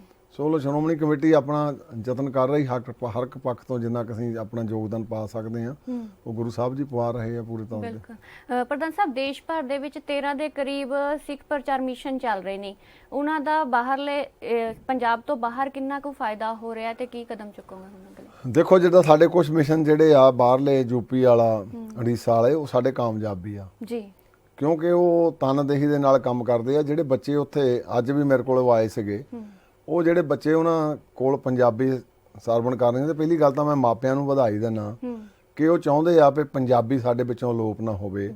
ਉਹ ਸਖਤ ਮਿਹਨਤ ਕਰਦੇ ਆ। ਆਪਾਂ ਥੋੜੇ ਜਿਹਾ ਵਿਸੜੇ ਰਹਿੰਦੇ, ਪਰ ਬਹੁਤ ਸਾਰੇ ਮਿਸ਼ਨ ਸਾਡੇ ਜਿਹੜੇ ਆ ਉਹਨਾਂ 'ਚ ਠੀਕ ਹੈ ਗੱਲ, ਪਈ ਉਹਨਾਂ 'ਚ ਕੁਝ ਖੜੋਤ ਕੁਝ ਹੈਗੀ ਆ। ਕਈ ਤਾਂ ਹਾਲਾਤ ਦੇ ਮਾਰੇ, ਜਿੱਦਾਂ ਹੁਣ ਸਾਡਾ ਜੰਮੂ ਮਿਸ਼ਨ ਆ, ਉਹਨੂੰ ਹਾਲਾਤਾਂ ਨੇ ਮਾਰਿਆ। ਇਵੇਂ ਸਾਡੇ ਦਿੱਲੀ ਦੇ ਵਿੱਚ ਵੀ ਹੈਗਾ, ਕਿਉਂਕਿ ਉੱਥੇ ਦਿੱਲੀ ਗੁਰਦੁਆਰਾ ਪ੍ਰਬੰਧਕ ਕਮੇਟੀ ਵੀ ਪ੍ਰਬੰਧ ਕਰਦੀ ਆ। ਪਰ ਫਿਰ ਵੀ ਅਸੀਂ ਪਿਛਲੇ ਸਾਲ ਤੋਂ ਇਹ ਯਤਨ ਕੀਤਾ ਵੀ ਇਹ ਜਿੰਨੇ ਵੀ ਹੈਗੇ ਆ ਸਾਡੇ ਮਿਸ਼ਨ, ਇਹਨਾਂ ਮਿਸ਼ਨਾਂ ਨੂੰ ਵੀ ਚੁਸਤ ਦਰੁਸਤ ਕੀਤਾ ਜਾਵੇ ਤਾਂ ਕਿ ਪੰਜਾਬੋਂ ਬਾਹਰ, ਮੈਂ ਆਪ ਤੁਹਾਨੂੰ 2004 'ਚ ਅਸੀਂ ਪਵਿੱਤਰ ਧਰਤੀ ਜਦੋਂ ਸ਼ਤਾਬਦੀ ਸੀਗੀ ਤੇ ਅਸੀਂ ਬਨਾਰਸ ਤੋਂ ਇੱਕ ਨਗਰ ਕੀਰਤਨ ਲੈ ਕੇ ਆਏ ਸੀਗੇ ਭਗਤ ਰਵਿਦਾਸ ਜੀ ਦੇ ਸਥਾਨ ਤੋਂ, ਤੇ ਉੱਥੋਂ ਜਿਵੇਂ ਅਸੀਂ ਤੁਰੇ ਆ, ਜਿਉਂ ਆਪਣੇ ਤੋਂ ਬਨਾਰਸ ਤੋਂ ਬਰੇਲੀ, ਇਲਾਹਾਬਾਦ, ਲਖਨਊ, ਤੇ ਮੈਨੂੰ ਬੜੀ ਖੁਸ਼ੀ ਹੋਈ ਕਿ ਲੋਕਾਂ ਦੇ ਵਿੱਚ ਅਵੇਅਰਨੈਸ ਬੜੀ ਆ ਜੀ। ਤੇ ਮੈਂ ਹੁਣ ਵੀ ਅੱਜ ਵੀ ਮੰਨਦਾ ਆ ਵੀ ਜਿੰਨਾ ਬੰਦਾ ਸਿੱਖੀ ਮੰਨ ਲਓ ਕਹਿ ਲਓ ਵੀ ਕੇਂਦਰ ਤੋਂ ਦੂਰ ਹੁੰਦਾ, ਉਹਦੇ ਮਨ 'ਚ ਡਰ ਭੈ ਰਹਿੰਦਾ, ਜਿਹੜੇ ਲਾਗੇ ਆ ਜਾਂਦਾ ਫਿਰ ਉਹਦਾ ਕੁਛ ਜਿਹੜਾ ਕਹਿ ਲਓ ਵੀ ਅਵੇਸਲਾ ਹੋ ਜਾਂਦਾ। ਬਿਲਕੁਲ। ਪਰ ਗੁਰੂ ਦਾ ਜਿਹੜਾ ਵਿਚਾਰ ਤੇ ਗੁਰੂ ਦੀ ਗਿਆਨ, ਇਹੋ ਹੀ ਸਾਡੇ ਲਈ ਪ੍ਰੇਰਨਾ ਆ ਤੇ ਇਹੋ ਹੀ ਗੁਰਸਿੱਖੀ ਦਾ ਸਿਧਾਂਤ ਆ ਸਤਿਗੁਰੂ ਜੀ ਦਾ। ਬਿਲਕੁਲ। ਪ੍ਰਧਾਨ ਸਾਹਿਬ, ਜਿਵੇਂ ਦੂਜੇ ਪੰਜਾਬ ਤੋਂ ਬਾਹਰ, ਦੂਜੇ ਰਾਜਾਂ ਤੋਂ ਵੀ ਕਈ ਵਾਰੀ, ਉੱਤਰ ਪ੍ਰਦੇਸ਼, ਗੁਜਰਾਤ, ਉੜੀਸਾ ਤੋਂ ਵੀ ਕਈ ਵਾਰ ਖਬਰਾਂ ਆਉਂਦੀਆਂ, ਜਾਂ ਦੂਜੇ ਦੇਸ਼ਾਂ ਤੋਂ ਜਿਵੇਂ ਅਫਗਾਨਿਸਤਾਨ, ਪਾਕਿਸਤਾਨ, ਹੋਰ ਵੀ ਕਈ ਦੇਸ਼ਾਂ ਤੋਂ ਕਈ ਵਾਰ ਖਬਰਾਂ ਆਉਂਦੀਆਂ ਕਿ ਘੱਟ ਗਿਣਤੀਆਂ ਆਪਣੇ ਆਪ ਨੂੰ ਅਸੁਰੱਖਿਅਤ ਮਹਿਸੂਸ ਕਰਦੀਆਂ ਨੇ। ਫਿਰ ਅਜਿਹੇ ਦੇ ਵਿੱਚ ਕਮੇਟੀ ਕੀ ਪ੍ਰਬੰਧ ਕਰਦੀ ਹੈ, ਜਾਂ ਫਿਰ ਤੁਹਾਨੂੰ ਇਹ ਲੋੜ ਮਹਿਸੂਸ ਨਹੀਂ ਹੁੰਦੀ ਕਿ ਕੋਈ ਸਥਾਈ ਕਮੇਟੀ ਅਜਿਹੀਆਂ ਚੀਜ਼ਾਂ ਦੇ ਲਈ ਬਣਾ ਦਿੱਤੀ ਜਾਵੇ? ਦੇਖੋ, ਜਿੱਥੋਂ ਤੱਕ ਜਿਹੜੀ ਪੰਜਾਬ ਤੋਂ ਬਾਹਰ ਦੀ ਗੱਲ ਆ, ਵਿਦੇਸ਼ ਦੇ ਵਿੱਚ ਵੀ ਸਾਡਾ ਕੋਈ ਹੈ ਨਹੀਂ, ਜਾਂ ਪਾਕਿਸਤਾਨ 'ਚ ਕਹਿ ਲਈਏ। ਮੈਂ ਪਹਿਲਾਂ ਵੀ ਜਿੱਦਾਂ ਕਹਿ ਚੁੱਕਾ, ਪੰਜਾਬ ਤੋਂ ਬਾਹਰ ਵੀ ਜਿਹੜੇ ਹੁੰਦੀਆਂ ਅਸੀਂ ਉਹਨਾਂ ਨਾਲ ਖੜਦੇ ਆ। ਜਿਹੜੇ ਕੋਈ ਨਸਲੀ ਵਿਤਕਰਾ ਹੁੰਦਾ ਜਾਂ ਕੋਈ ਹੋਰ ਹੁੰਦੇ ਆ, ਅਸੀਂ ਉਹਦੇ ਲਈ ਖੜਦੇ ਆ। ਪਰ ਕਿਉਂਕਿ ਸਾਡੇ ਕੋਲ ਕੋਈ ਸਿਸਟਮ ਇਵੇਂ ਦਾ ਤਾਂ ਹੈ ਨਹੀਂ, ਅਸੀਂ ਅਪੀਲ ਕਰ ਸਕਦੇ ਜਾਂ ਅਸੀਂ ਉਹਨਾਂ ਲਈ ਲੜ ਸਕਦੇ ਆ। ਤੇ ਇਸ ਕਰਕੇ ਉਹਲੇ ਸਾਡਾ ਸ਼੍ਰੋਮਣੀ ਕਮੇਟੀ ਦਾ ਪੁਰਜੋਰ ਯਤਨ ਰਹਿੰਦਾ ਆ ਵੀ ਉਹਨਾਂ ਦੇ ਨਾਲ ਜਾ ਕੇ ਖੜੀਏ, ਤੇ ਜਿੱਥੇ ਕਿਤੇ ਥੋੜੀ ਬਹੁਤੀ ਘਾਟ ਰਹਿੰਦੀ ਆ ਉਹਦੀ ਵੀ ਅਸੀਂ ਪੂਰਤੀ ਕਰਦੇ ਆ। ਚਾਹੇ ਆਪ ਹੁਣ ਲੇਟੈਸਟ ਤੁਹਾਡੇ ਕਰਤਾਰਪੁਰ ਦਾ ਕੱਲ ਥੋੜੇ ਕੁ ਦਿਨ ਹੋਏ ਲਾਂਘਾ ਖੋਲਾ, ਉਹਦੇ ਵਿੱਚ ਵੀ ਅਸੀਂ ਯਤਨ ਕਰ ਰਹੇ ਹਾਂ, ਭਾਵੇਂ ਸਰਕਾਰਾਂ ਦੇ ਆਪਣੇ ਹੈਗੇ ਆ ਵੀ ਭਾਈ ਪਾਸਪੋਰਟ ਵਾਲਾ ਖਤਮ ਕਰੋ, ਫੀਸ ਥੋੜੀ ਖਤਮ ਕਰੋ, ਜੀ ਇਦਾਂ ਦੀਆਂ ਅਸੀਂ ਅਪੀਲਾਂ ਕਰਦੇ ਰਹਿੰਦੇ ਹਾਂ। ਜੀ ਬਿਲਕੁਲ ਇਹੀ ਸਵਾਲ ਸੀ ਕਿ ਕਰਤਾਰਪੁਰ ਲਾਂਘੇ ਦੇ ਲਈ ਜਿਹੋ ਜਿਹੀ ਵਿਧੀ ਜੋ ਤਰੀਕਾ ਹੈ, ਪਾਸਪੋਰਟ ਦੀ ਸ਼ਰਤ ਹੈ, ਅਜਿਹੀਆਂ ਸ਼ਰਤਾਂ ਨੂੰ ਸਰਲ ਕਰਨ ਦੇ ਲਈ ਅਪੀਲ ਹੀ ਕੀਤੀ ਜਾ ਰਹੀ ਹੈ ਕਿ ਕੋਈ ਅਜਿਹਾ ਨਹੀਂ ਹੋ ਸਕਦਾ ਕਿ ਸਰਕਾਰ ਦੇ ਨਾਲ ਗੱਲਬਾਤ ਕਰਨ ਲਈ ਕਾਨੂੰਨੀ ਕਾਰਵਾਈ ਦਬਾਅ ਪਾਉਣ ਦੇ ਲਈ ਕੋਈ ਅਜਿਹੀ ਕਮੇਟੀ ਬਣਾਈ ਜਾਵੇ। ਅਸੀਂ ਕੱਲੇ ਹੀ ਹੁਣ ਜਨਰਲ ਹਾਊਸ ਦੇ ਵਿੱਚ ਇਹ ਮਤਾ ਆਇਆ ਸਾਡਾ ਜੀ ਵੀ ਇਹ ਜਿਹੜੀ ਕਰਤਾਰਪੁਰ ਕੋਰੀਡੋਰ ਖੋਲਿਆ, ਜੀ ਇਹਦੇ ਵਿੱਚ ਪਹਿਲੀ ਤਾਂ ਪਾਸਪੋਰਟ ਦੀ ਜਿਹੜੀ ਮਾਧਿਅਮ ਖਤਮ ਕੀਤੀ ਜਾਵੇ, ਬਿਲਕੁਲ, ਪਲੱਸ ਜਿਹੜੇ $20 ਆ ਉਹ ਖਤਮ ਕੀਤੇ ਜਾਣ। ਜੀ ਤੇ ਮੈਂ ਐਤਕੀ ਯਤਨ ਨਹੀਂ, ਮੈਨੂੰ ਗੁਰੂ ਸਾਹਿਬ ਦੀ ਪ੍ਰੇਰਨਾ ਕਾਰਨ ਅਸੀਂ ਆਪਣਾ ਇੱਕ ਲੈ ਕੇ ਡੈਲੀਗੇਸ਼ਨ ਜਿਹੜਾ ਆ ਉਹ ਸੈਂਟਰ ਸਰਕਾਰ ਨੂੰ ਵੀ ਮਿਲਾਂਗੇ ਜਾ ਕੇ, ਜੀ ਫਿਰ ਇਹ ਕਮ ਸੇ ਕਮ ਜਿਹੜਾ ਆ ਇੰਨਾ ਆਪਾਂ ਨੇ ਤੇ ਬੋਝ ਪਾਇਆ ਆ। ਆਮ ਜਿਹੜਾ ਪ੍ਰਕਿਰਤੀ ਮਨੁੱਖ ਕਹਿ ਲਓ ਕਿਰਤੀ ਸਿੱਖ ਆ, ਉਹਦੇ ਕੋਲ ਵਿਚਾਰੇ ਕੋਲ ਸੋਰਸ ਹੀ ਹੈ ਨਹੀਂਗੇ, ਬਿਲਕੁਲ, ਨਾ ਤਾਂ ਉਹ ਪਾਸਪੋਰਟ ਬਣਾਉਂਦਾ, ਉਹਨੇ ਵਿਦੇਸ਼ ਨਹੀਂ ਜਾਣਾ। ਤੇ ਅਸੀਂ ਡੈਲੀਗੇਸ਼ਨ ਲੈ ਕੇ ਸੈਂਟਰ ਸਰਕਾਰ ਨੂੰ ਅਪਰੋਚ ਕਰਾਂਗੇ ਬਿਲਕੁਲ, ਵੀ ਮੱਦਾਂ ਜਿਹੜੀਆਂ ਸਾਰੀਆਂ ਖਤਮ ਕੀਤੀਆਂ। ਬਿਲਕੁਲ ਪ੍ਰਧਾਨ ਸਾਹਿਬ, ਧਾਰਮਿਕ ਕੰਮਾਂ ਦੇ ਵਿੱਚ ਸਰਕਾਰੀ ਦਖਲਅੰਦਾਜ਼ੀ ਇਹ ਵੀ ਕਾਫੀ ਚੁਣੌਤੀ ਵਾਲੀ ਰਹਿੰਦੀ ਹੈ। ਜੇਕਰ ਹਰਿਆਣੇ ਦੀ ਥੋੜੀ ਜਿਹੀ ਗੱਲ ਕਰੀਏ ਤਾਂ ਹਰਿਆਣਾ ਗੁਰਦੁਆਰਾ ਪ੍ਰਬੰਧਕ ਕਮੇਟੀ ਨੂੰ ਵੀ ਮਾਨਤਾ ਦਿੱਤੀ ਗਈ ਹੈ। ਹਰਿਆਣੇ 'ਚ ਵੀ ਕਈ ਗੁਰਦੁਆਰਾ ਸਾਹਿਬ ਜੋ ਸ਼੍ਰੋਮਣੀ ਕਮੇਟੀ ਦੇ ਨੇ। ਅਜਿਹੇ ਦੇ ਵਿੱਚ ਅਜਿਹੀ ਸਮੱਸਿਆ ਨਾ, ਕਿਉਂਕਿ ਕਿਤੇ ਨਾ ਕਿਤੇ ਲੋਕਾਂ ਦੇ ਵਿੱਚ ਇੱਕ ਗੁੰਝਲਦਾਰ ਗੱਲ ਬਣ ਜਾਂਦੀ ਹੈ ਕਿ ਦੋ ਕਮੇਟੀਆਂ ਹੋ ਗਈਆਂ, ਕਿਸੇ ਦਾ ਪ੍ਰਬੰਧ ਆਪਣੇ ਹਿਸਾਬ ਨਾਲ ਚਲਾਇਆ ਜਾ ਰਿਹਾ ਹੈ। ਅਜਿਹੀ ਚੁਣੌਤੀਆਂ ਦੇ ਲਈ ਕੀ ਕਦਮ ਚੁੱਕੋਗੇ?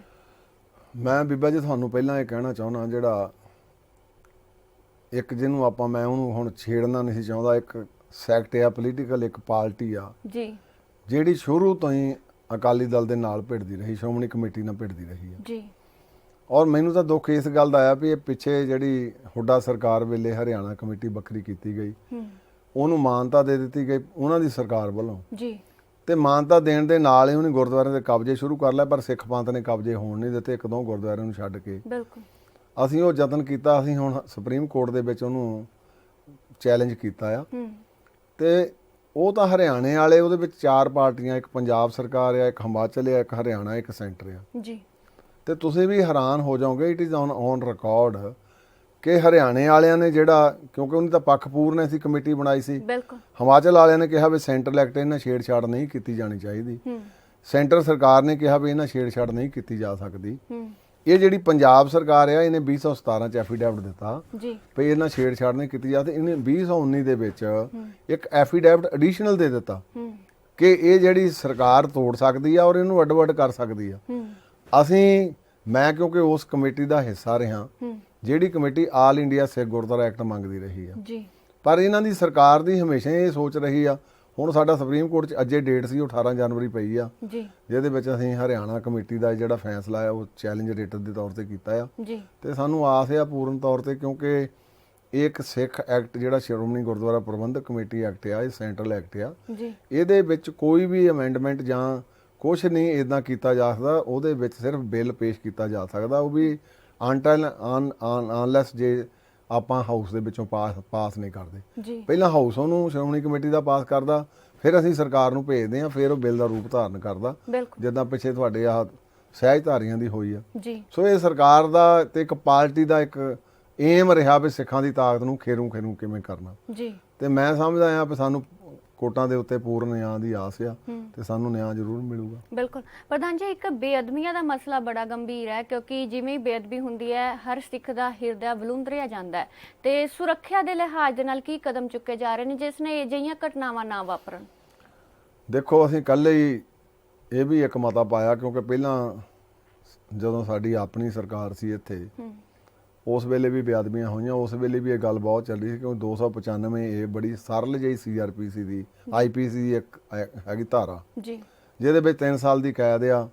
ਤੇ ਮੈਨੂੰ ਤਾਂ ਕੋਈ ਅੱਜ ਤੱਕ ਉਹ ਕਾਮਯਾਬ ਹੁੰਦਾ ਕੇਸ ਦਿਸਿਆ ਨਹੀਂ, ਪਰ ਅਸੀਂ ਕੱਲ ਵੀ ਮੰਗ ਕੀਤੀ ਆ ਸੂਬਾ ਸਰਕਾਰ ਤੋਂ ਕਿ ਤੁਸੀਂ ਇਹਦੇ ਵਿੱਚ ਲੋੜੀਂਦੀ ਜਿਹੜੀ ਕਾਰਵਾਈ ਕਰਵਾਓ। ਇਹ 'ਚ ਐਟਲੀਸਟ ਜੇ ਡੈਥ ਸੈਂਟੈਂਸ ਨਹੀਂ ਤਾਂ ਲਾਈਫ ਇੰਪ੍ਰਿਜ਼ਨਮੈਂਟ ਤਾਂ ਜ਼ਰੂਰ ਹੋਵੇ ਜੀ, ਕਿਉਂਕਿ ਜਿੰਨਾ ਚਿਰ ਆਪਾਂ ਇੱਕ ਸੈਂਪਲ ਤੌਰ ਦੇ ਉੱਤੇ 3 ਸਾਲ ਦੀ ਕੈਦ ਤੇ ਬੇਲੇਬਲ ਫੈਂਸ ਹੋਊਗਾ, ਫਿਰ ਮੈਂ ਸਮਝਦਾ ਲੋਕਾਂ ਦੇ ਵਿੱਚ ਡਰ ਭੈ ਨਹੀਂ ਰਹਿੰਦਾ। ਬਿਲਕੁਲ, ਤੇ ਉਹ ਡਰ ਭਾ ਤਾਂ ਹੀ ਹੋਊਗਾ ਜੇ ਆਪਾਂ ਹੁਣ ਬੰਦਾ ਕਿਸੇ ਨੂੰ ਮਾਰਨਾ ਚਾਹੇ, ਕਿਸੇ ਦਾ ਕਤਲ ਕਰਨਾ ਚਾਹੇ, ਤਾਂ ਉਹਨੂੰ ਪਤਾ ਹੁੰਦਾ ਵੀ 302 'ਚ ਮੈਨੂੰ ਉਮਰ ਕੈਦ ਤੇ ਮੈਨੂੰ ਡੈਥ ਪੈਨਲਟੀ ਹੋ ਸਕਦੀ ਹੈ। ਬਿਲਕੁਲ, ਤੇ ਅਸੀਂ ਮੰਗ ਕੱਲ ਹੀ ਅਸੀਂ ਇੱਕ ਵੀ ਮਤਾ ਰੱਖਿਆ ਵੀ ਇਹ ਮੌਜੂਦਾ ਸਰਕਾਰ ਜਿਹੜੀ ਆ ਇਹਦੀ ਪ੍ਰੋਪਰ ਜਿਹੜੀ ਹੋਰ ਜਿਹੜੇ ਐਡ 'ਚ ਹੋਣੇ ਚਾਹੀਦੇ IPC ਦੇ ਵਿੱਚ ਧਾਰਾਵਾਂ, ਜੀ ਤਾਂ ਕਿ ਇਹਦਾ ਡਰ ਭੈ ਲੋਕਾਂ ਦੇ ਵਿੱਚ ਹੋਵੇ ਤੇ ਫਿਰ ਉਸ ਡਰ ਭੈ ਦਾ ਜਿਹੜਾ ਥੋੜਾ ਬਹੁਤਾ ਆ ਜਿਹੜੇ ਕਰ ਜਾਂਦੇ ਕਈ ਵੇਲੇ।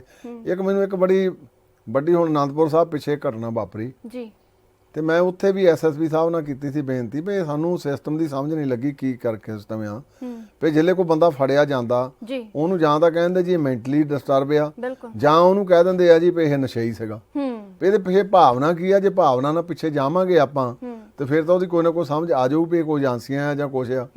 ਪਰ ਜੇ ਬੰਦਾ, ਮੈਂ ਸਮਝਦਾ ਜੇ ਕੋਈ ਬੰਦਾ ਮੈਂਟਲੀ ਵੀ ਰਿਟਾਇਰਡ ਆ ਜਾਂ ਉਹਦਾ, ਉਹ ਆਪਣੇ ਘਰ ਦੇ ਵਿੱਚ ਕਿਸੇ ਦੀ ਮਾਂ ਭੈਣ ਦੀ ਇੱਜ਼ਤ ਨੂੰ ਹੱਥ ਨਹੀਂ ਪਾਉਂਦਾ, ਕਿਸੇ ਹੋਰ ਥਾਂ ਨਹੀਂ ਜਾਂਦਾ, ਤੇ ਗੁਰੂ ਗ੍ਰੰਥ ਸਾਹਿਬ ਨੂੰ ਕਿਉਂ ਜਾ ਕੇ ਉਹ ਕਰਦਾ? ਇਹ ਮੈਂ ਸਮਝਦਾ ਕਈ ਵਾਰੀ ਇਹਦੇ ਪਿੱਛੇ ਕੋਈ ਏਜੰਸੀਆਂ ਦੇ ਵੀ ਕਾਰਜ ਹੋ ਸਕਦੇ ਆ, ਮੈਂ ਇਹਨੂੰ ਰੂਲ ਆਊਟ ਨਹੀਂ ਕਰ ਸਕਦਾ। ਤੇ ਪਰ ਅਸੀਂ ਤਾਂ ਚਾਹੁੰਦੇ ਸਰਕਾਰ ਤੋਂ ਵੀ ਇਹਨੂੰ ਘੱਟੋ ਘੱਟ ਲਾਈਫ ਇੰਪ੍ਰਿਜ਼ਨਮੈਂਟ ਦਾ ਕੀਤਾ ਜਾਵੇ ਪ੍ਰੋਸੀਜਰ, ਤਾਂ ਕਿ ਲੋਕਾਂ ਦੇ ਵਿੱਚ ਇਹਦਾ ਜਿਹੜੀ ਆ ਥੋੜੀ ਜਿਹੀ ਟੈਰਰ ਵੀ ਪਵੇ। ਭਾਈ ਮੈਂ ਜੇ ਕੋਈ ਬੇਅਦਬੀ ਕੀਤੀ ਤਾਂ ਮੈਨੂੰ ਫਿਰ ਇਹਦਾ ਅਵਿਆਜਾ ਵੀ ਸਹਿਣਾ ਪਊਗਾ। ਜੀ ਪ੍ਰਧਾਨ ਜੀ, ਇੱਕ ਗੱਲ ਸਮਝਾਇਓ, ਜਦੋਂ ਨਿਹੰਗ ਸਿੰਘਾਂ ਨੇ ਦਿੱਲੀ ਬਾਰਡਰ ਦੇ ਉੱਪਰੋਂ ਇਹ ਗੱਲ ਕਹੀ ਸੀ ਕਿ ਜੇਕਰ ਬੇਅਦਬੀ ਹੁੰਦੀ ਹੈ ਤਾਂ ਉਸ ਗੁਰਦੁਆਰਾ ਸਾਹਿਬ ਦੀ ਪ੍ਰਬੰਧਕ ਕਮੇਟੀ ਜ਼ਿੰਮੇਵਾਰ ਹੋਏਗੀ, ਜਿਸ ਨੂੰ ਲੈ ਕੇ ਉਹ ਸਜ਼ਾ ਦੀ ਗੱਲ ਆਖ ਰਹੇ ਸੀ। ਹਾਲਾਂਕਿ ਅਸੀਂ ਉਸ ਚੀਜ਼ ਦੇ ਹੱਕ 'ਚ ਨਹੀਂ, ਪਰ ਇਹ ਤੁਸੀਂ ਇਸ ਚੀਜ਼ 'ਚ ਗੁਰਦੁਆਰੇ ਦੀ, ਉਸ ਗੁਰਦੁਆਰਾ ਸਾਹਿਬ ਦੀ ਪ੍ਰਬੰਧਕ ਕਮੇਟੀ ਨੂੰ ਕਿੰਨਾ ਕੁ ਜ਼ਿੰਮੇਵਾਰ ਠਹਿਰਾਉਂਦੇ ਹੋ ਕਿ ਵੀ ਬੇਅਦਬੀ ਹੋ ਜਾਂਦੀ ਹੈ, ਸੁਰੱਖਿਆ ਕਿਉਂ ਨਹੀਂ ਕੀਤੀ ਜਾਂਦੀ? ਦੇਖੋ, ਜਿੰਨੇ ਵੀ ਗੁਰਦੁਆਰਾ ਸਾਹਿਬਾਨ ਆ, ਅਸੀਂ ਤਾਂ ਪਿੱਛੇ ਸ਼੍ਰੋਮਣੀ ਕਮੇਟੀ ਵੱਲੋਂ ਇਹ ਹੋਇਆ ਸੀ ਵੀ ਸਾਰੇ ਕੈਮਰੇ ਲਾਓ ਜੀ। ਕੈਮਰਿਆਂ ਤੋਂ ਇਲਾਵਾ ਅਸੀਂ ਕਿਹਾ ਸੀ ਗੁਰੂ ਕਾ ਵਜ਼ੀਰ ਉੱਥੇ ਜਿਹੜਾ ਆ ਉਹ ਹਾਜ਼ਰ ਰਹਿਣਾ ਚਾਹੀਦਾ ਹੈ। ਬਿਲਕੁਲ। ਤੇ ਪਰੰਪਰਾ ਵੀ ਸਾਡੀ ਇਹ ਆ, ਪਿੱਛੇ ਸ਼੍ਰੋਮਣੀ ਕਮੇਟੀ ਨੇ ਬੜਾ ਵੱਡਾ ਅਭਿਆਨ ਸ਼ੁਰੂ ਕੀਤਾ ਵੀ ਇੱਕ ਪਿੰਡ 'ਚ ਇੱਕ ਗੁਰਦੁਆਰਾ ਜੀ।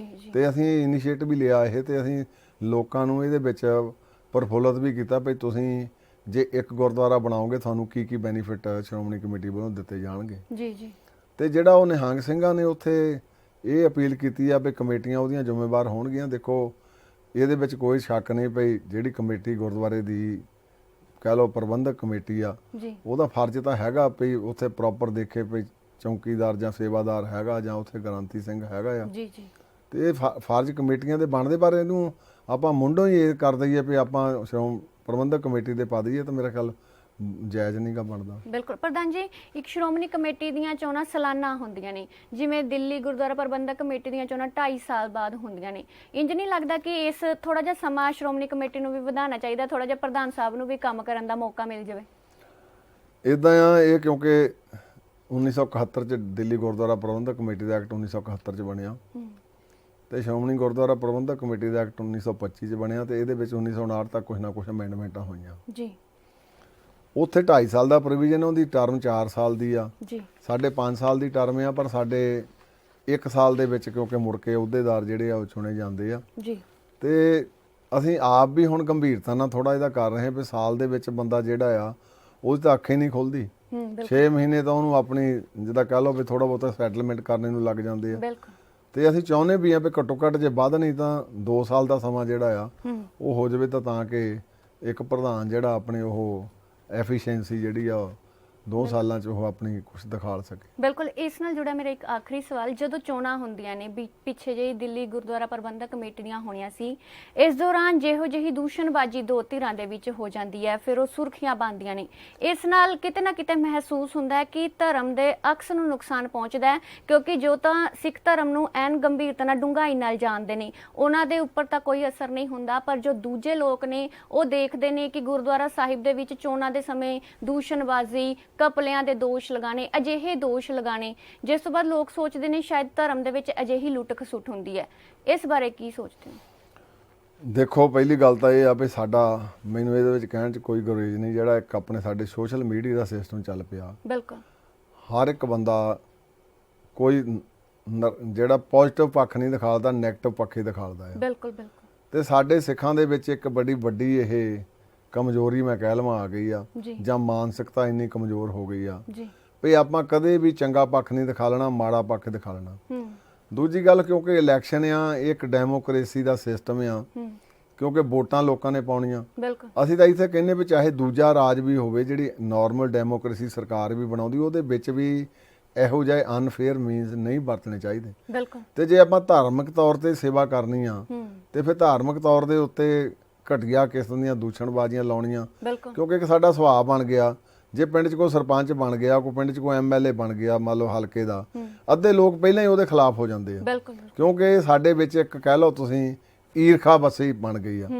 ਤੇ ਸਾਡੇ ਇੱਕ ਜ਼ਿਆਦਾ, ਮੈਂ ਸਮਝਦਾ ਜ਼ਿਆਦਾ ਈਰਖਾ ਬਸ, ਉਹਨੂੰ ਫਿਰ ਆਪਾਂ ਜਿਹੜੇ ਈਰਖਾ ਬਸ ਜਾਈਏ ਫਿਰ ਬੰਦਾ ਸਿਰਾ ਹੀ ਲੱਗਦਾ ਉਹਨੂੰ, ਫਿਰ ਉਹ ਭਾਵੇਂ ਆਪਣਾ ਵੀ ਉਹਦਾ ਨੁਕਸਾਨ ਹੋ ਜਾਵੇ। ਬਿਲਕੁਲ। ਪਰ ਸਿੱਖ ਧਰਮ ਦੀ ਇਦਾਂ ਪਰੰਪਰਾ ਰਹੀ ਨਹੀਂ, ਇਹ ਤਾਂ ਸਰਬੱਤ ਦਾ ਭਲਾ ਲੋਚਦੇ ਆ ਜੀ। ਤੇ ਜੇ ਸਿੱਖ ਆਪੋ ਵਿੱਚ ਹੀ ਲੜੀ ਝਗੜੀ ਜਾਣ ਤਾਂ ਫਿਰ ਮੈਂ ਸਮਝਦਾ ਉਹਦੇ ਵਿੱਚ ਸਾਡਾ ਆਪਣੀ ਕੌਮ ਦਾ ਵੀ ਵੱਡਾ ਨੁਕਸਾਨ ਹੁੰਦਾ। ਬਿਲਕੁਲ। ਕਿਉਂਕਿ ਵੋਟਾਂ 4 ਸਾਲ ਬਾਅਦ ਫੇਰ ਆ ਜਾਣੀਆਂ, ਪਰ ਕਈ ਵਾਰੀ ਆਪਾਂ ਪਰੰਪਰਾਵਾਂ ਨੂੰ ਢੇਰ ਕਰ ਜਾਂਦੇ, ਉਹਦਾ ਫਿਰ ਖਮਿਆਜਾ ਲੰਮਾ ਸਮਾਂ ਸਾਨੂੰ ਭੁਗਤਣਾ ਪੈਂਦਾ। ਬਿਲਕੁਲ। ਪ੍ਰਧਾਨ ਜੀ, ਅਜੀਤ ਵੈਬ ਟੀਵੀ ਦੇ ਰਾਹੀਂ ਸਿੱਖ ਪੰਥ ਨੂੰ ਕੀ ਸੰਦੇਸ਼ ਦੇਣਾ ਚਾਹੋਗੇ?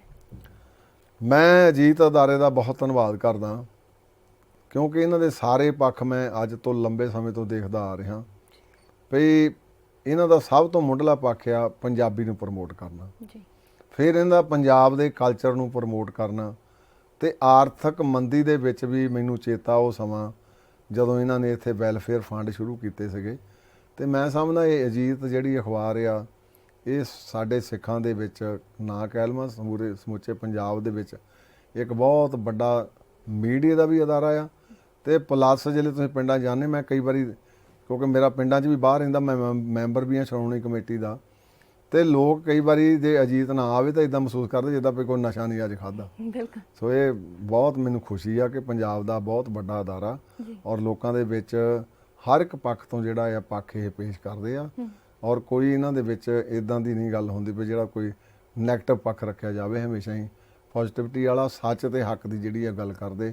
ਤੇ ਮੈਨੂੰ ਸਮਾਂ ਚੇਤੇ ਆਉਂਦਾ ਉਦੋਂ ਵੀ ਜਦੋਂ ਅਖਬਾਰਾਂ ਲੂਹ ਦਿੰਦੇ ਸੀ, ਹਮਦਰ ਸਾਹਿਬ ਬੜੇ ਡਿਸਟਰਬ ਰਹਿੰਦੇ ਸੀ, ਪਰ ਡੋਲੇ ਨਹੀਂ, ਪੰਜਾਬ ਦੇ ਲੋਕਾਂ ਨੇ ਇਹਨਾਂ ਦਾ ਸਾਥ ਦਿੱਤਾ।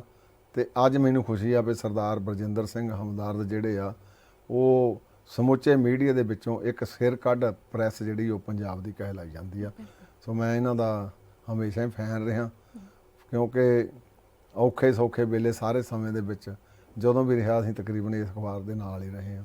ਇਸ ਕਰਕੇ ਨਹੀਂ, ਇਸ ਕਰਕੇ ਕਿ ਹੱਕ ਦੇ ਸੱਚ ਦੀ ਗੱਲ ਕਰਦੇ। ਬਿਲਕੁਲ। ਪ੍ਰਧਾਨ ਜੀ, ਤੁਸੀਂ ਅਜੀਤ ਦੇ ਵਿਹੜੇ 'ਚ ਆਏ, ਸਾਨੂੰ ਗੱਲਬਾਤ ਦਾ ਮੌਕਾ ਦਿੱਤਾ, ਤੁਹਾਡਾ ਧੰਨਵਾਦ ਕਰਦੇ ਹਾਂ। ਬਹੁਤ ਧੰਨਵਾਦ ਜੀ। ਵਾਹਿਗੁਰੂ ਜੀ ਕਾ ਖਾਲਸਾ, ਵਾਹਿਗੁਰੂ ਜੀ ਕੀ ਫਤਿਹ। ਸੋ ਇਹਨੇ ਸ਼੍ਰੋਮਣੀ ਗੁਰਦੁਆਰਾ ਪ੍ਰਬੰਧਕ ਕਮੇਟੀ ਦੇ ਨਵੇਂ ਪ੍ਰਧਾਨ ਸਰਦਾਰ ਹਰਜਿੰਦਰ ਸਿੰਘ ਧਾਮੀ ਜੀ। ਖਾਸ ਮੁਲਾਕਾਤਾਂ ਦੀ ਕੜੀ ਦੇ ਤਹਿਤ ਐਨੇ ਹੀ ਅਗਲੀ ਵਾਰ ਫਿਰ ਕਿਸੇ ਖਾਸ ਸ਼ਖਸੀਅਤ ਦੇ ਨਾਲ ਰੂਬਰੂ ਹੋਵਾਂਗੇ। ਹੁਣ ਮੈਨੂੰ ਪਰਮਜੀਤ ਕੌਰ ਸੈਣੀ ਹੁੰਦੇ ਇਜਾਜ਼ਤ। ਤੁਸੀਂ ਵੇਖਦੇ ਰਹੋ ਅਜੀਤ ਵੈਬ ਟੀਵੀ। ਧੰਨਵਾਦ। ਪੜ੍ਹਾਈ 'ਚ ਦਿਲ ਲੱਗਦਾ ਸੀ, ਨੰਬਰ ਚੰਗੇ ਆਉਂਦੇ ਸੀ, ਐਸੀ ਖੋਟੀ ਦੀ ਪ੍ਰੀ ਮੈਟ੍ਰਿਕ ਸਕਾਲਰਸ਼ਿਪ ਜੋ ਮਿਲਦੀ ਸੀ।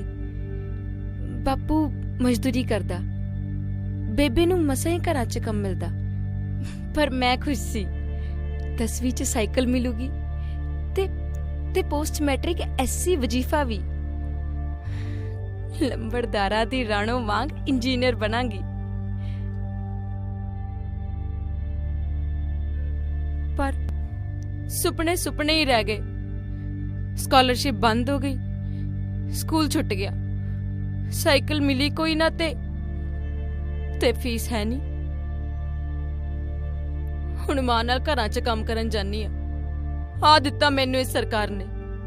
ਹੁਣ ਨਹੀਂ, ਮੈਂ ਕਹਿ ਦਿੱਤਾ ਬਾਪੂ ਬੇਬੇ ਨੂੰ, ਐਤਕੀ ਸਬਕ ਸਿਖਾਉਣਾ ਹੈ। ਵੋਟ ਪਾਉਣੀ ਉਹਨਾਂ ਨੂੰ ਜਿਹੜੇ ਸਮਝਣ ਸਾਡੇ ਦਰਦਾਂ ਨੂੰ।